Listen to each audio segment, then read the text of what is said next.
नमस्कार मंडळी, moms kitchen जॉयमध्ये तुमचं स्वागत आहे। आज आपण सुट्टा भात कसा बनवायचा हे बघणार आहोत। अगदी मोकळा भात तयार होणार आहे।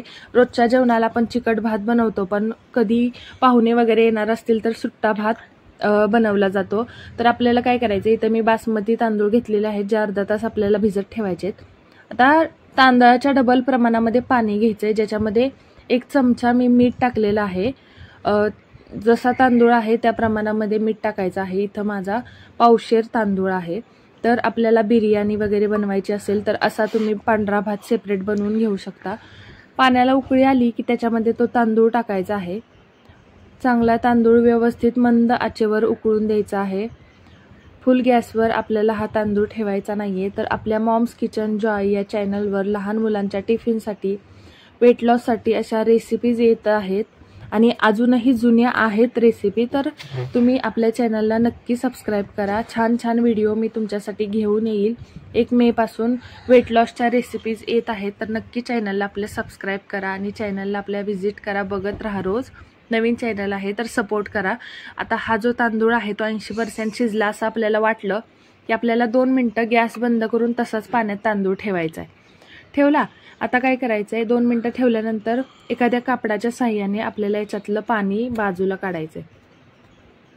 तर पाणी बाजूला काढताना काळजी घ्यायची, बेसिनमध्ये जेव्हा आपण पाणी ओततो तेव्हा नळी खराब होऊ शकते खालची, म्हणून आपण थंड पाणी सुद्धा सोडायचं आहे, म्हणजे आपली किचनची नळी खराब होणार नाहीये।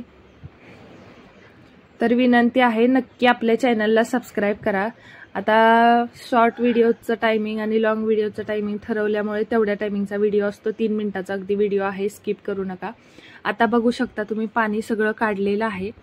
आता असाच आपल्याला भात 5 ते 7 मिनिट ठेवायचा आहे। त्याच्यामध्ये नंतर आपल्याला तूप टाकायचं आहे, किंवा तुम्हाला जर जिऱ्याची फोडणी द्यायची असेल तर देऊ शकता। कधी कधी लहान मुलं खात नाहीत जिरं, म्हणून मी नाही टाकलेली। तर आता तूप टाकायचं आहे, छान हलवून घ्यायचं आहे। बघू शकता तुम्ही किती मोकळा भात आहे। आणि आता हा भात परत एकदा झाकून ठेवायचा आहे। जर तुम्हाला वाटतंय इकडून तिकडून हवा जातीये तर त्याच्यावर आपल्याला कापड ठेवायचं आहे। अगदी छान मोकळा, सुटसुटीत आणि परफेक्ट शिजलेला असा राईस तयार होतो। मस्त म्हणजे बिर्याणी वगैरे बनवायची असेल तर त्यासाठी हा परफेक्ट आहे। तुम्ही नक्की ट्राय करा। लिंबू पिळायची गरज नाही, काही करायची गरज नाही।